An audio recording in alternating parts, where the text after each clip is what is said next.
The 26th chapter of the first book of Samuel.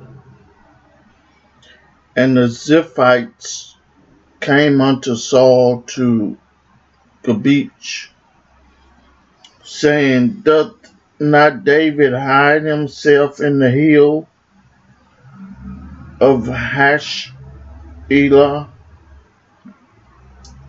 which is before Jeshimon? Then Saul arose and went down to the wilderness of Ziph, having 3,000 chosen men of Israel with him, to seek David in the wilderness of Ziph.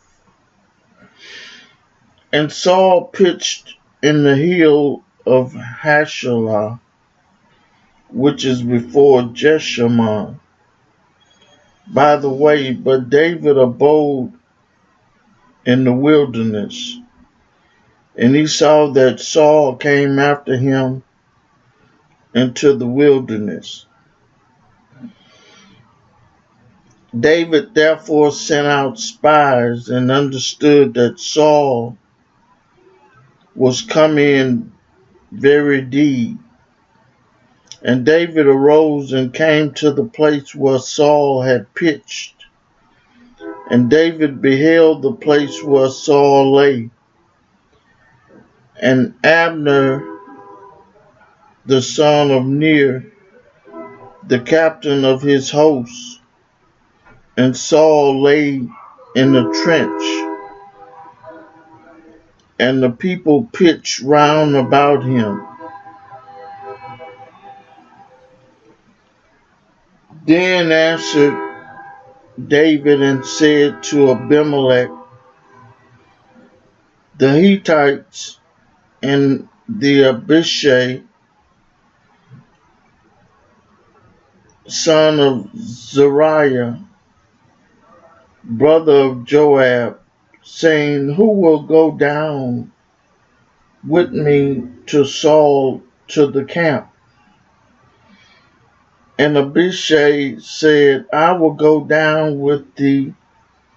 So David and Abishai came to the people by night, and behold, Saul lay sleeping within the trench, and his spear stuck in the ground at his bolster. But Abner and the people lay round about him. Then said Abishai to David, God had delivered thine enemies into thine hand this day.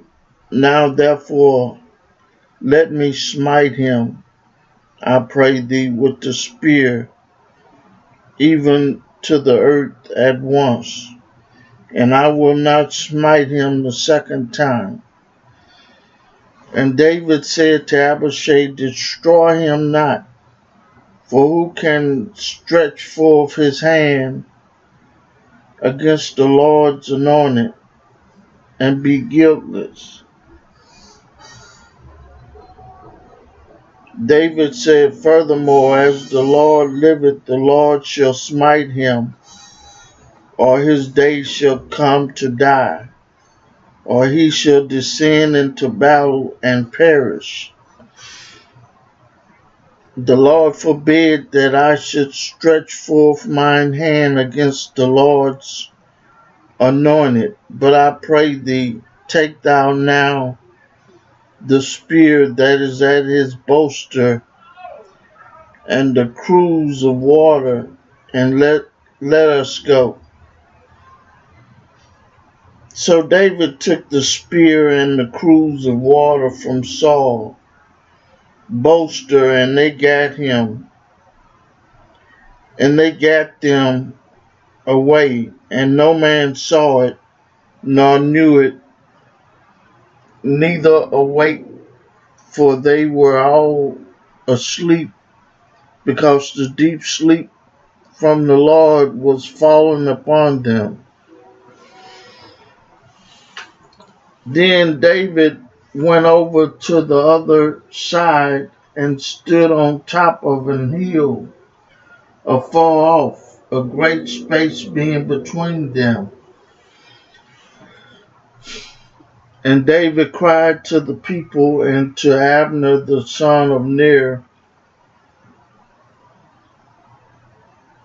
saying, Answered thou not, Abner? Then Abner answered and said, Who art thou that criest to the king? And David said to Abner, Art not thou a valiant man?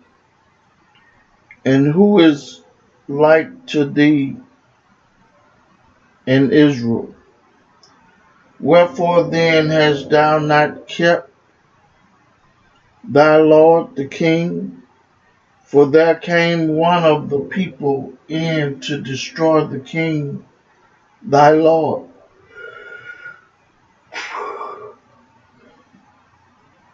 This thing is not good that thou hast done.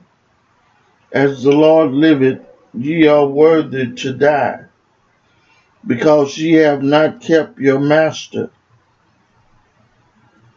the Lord's anointed. And now see where the king's spear is, and the cruse of water that was at his bolster. And Saul knew David's voice, and said, Is this thy voice, my son David? And David said, It is my voice, my lord, O king. And he said, Wherefore doth my lord thus pursue after his servant? For what have I done, or what evil is in mine hand? Now therefore I pray thee, let my lord the king hear the words of his servant. If the Lord have stirred thee up against me, let him accept an offering.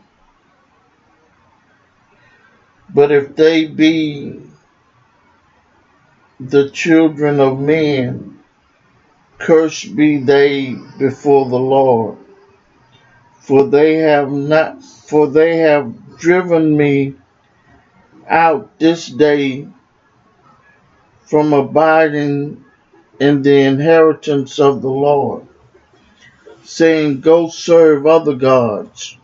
Now therefore let not my blood fall to the earth before the face of the Lord.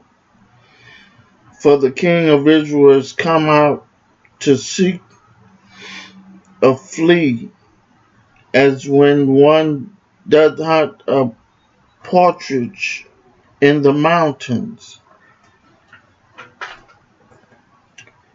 Then said Saul, I have sinned. Return, my son David, for I will no more do thee harm.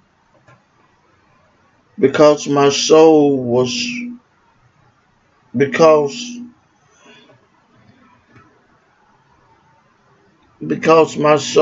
precious in thine eyes, this day, behold, I have played the fool, and have erred exceedingly. And David answered and said, Behold the king's spear, and let one of the young men come over and fetch it. The Lord render to every man his righteousness and his faithfulness. For the Lord delivered thee into my hand today. But I would not stretch forth mine hand against the Lord's anointed. And behold, as thy life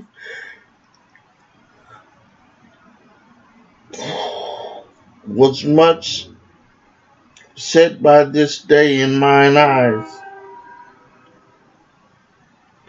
so let my life be much set by in the eyes of the Lord, and let him deliver me out of all tribulations. Then Saul said to David, Blessed be thou, my son David, thou shalt both do great things, and also shalt still prevail. So David went on his way, and Saul returned to his place. I read for you the 26th chapter of the first book of Samuel. May God add a blessing to the hearers and the doers of his word.